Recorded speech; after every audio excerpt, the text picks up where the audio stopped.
Start. Metro ఉదయం channel తరపున మహిళలందరికీ అంతర్జాతీయ మహిళా దినోత్సవ శుభాకాంక్షలు. ఈరోజు మహిళా దినోత్సవం సందర్భంగా నా సోదరీమణులందరికీ తెలియచేయనది ఏమనగా, నాకు ఇలాంటి అవకాశం రావడమే నాకెంతో సంతోషాన్ని ఇస్తుంది. ఎందుకంటే నా మనసులో ఉన్న ఆలోచనలు మీతో పంచుకోవడానికి అవకాశం దక్కినందుకు. స్త్రీ అంటేనే ఒక ఆదిశక్తి స్వరూపం, విశ్వస్వరూపిణి అంటారు. స్త్రీ అంటే భారత మాత వెనకాలెవరు? మనమే. అంత చక్కటి గౌరవం ఉన్న మన స్త్రీలకి ఈనాడు మన భారతదేశం లేడీస్కి రిజర్వేషన్ ఇస్తుంది అన్ని రంగాల్లో. కుటుంబ పోషణే కాదు, మనం దేశాన్ని ఏలగలం అవకాశం వస్తే. కానీ మనకు బాధ్యతలు చాలా ఉంటాయి కదా.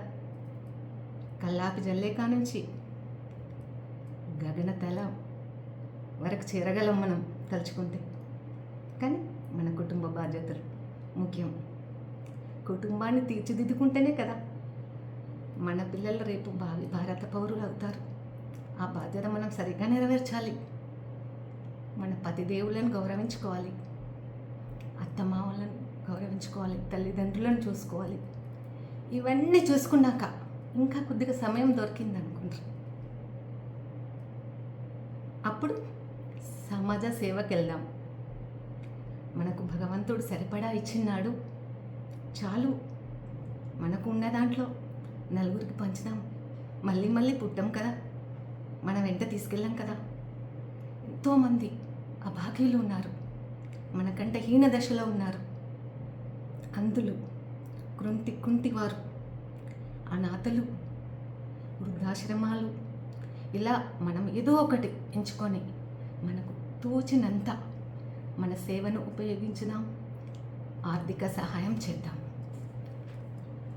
ఈ మహిళా దినోత్సవం సందర్భంగా మీ అందరికీ నా యొక్క చిన్న రిక్వెస్ట్, అది నేను చేసి చూపిస్తా, మనందరం చేద్దాము అని కూడా చెప్తున్నాను. మనకు గౌరవం దక్కుతలేదు అనుకోవద్దు. మనము చేసే పనుల వల్లనే మనకు గౌరవం దొరుకుతుంది. మనం మంచి పనులు చేసి చూద్దాం, చూడండి మనకెంత చక్కటి గౌరవం దక్కుతుందో. మనము ఒకళ్ళనే ముందు మనమేంటి, మనలో ఉన్న మిస్టేక్స్ ఏంటి, మనం ఏం చేస్తున్నాం, స్వార్థం ఇలాంటివన్నీ పక్కకు పెడతాం. చక్కగా అందరినీ ఆనందింపజేసే పనులు చేద్దాం.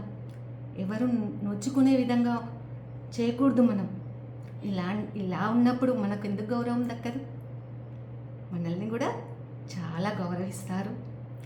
అప్పుడు మనం సంతోషంగా ఈ సమాజంలో ముందుకు నడుస్తాం, నలుగురికి ఆదర్శప్రాయం కూడా అవుతాం.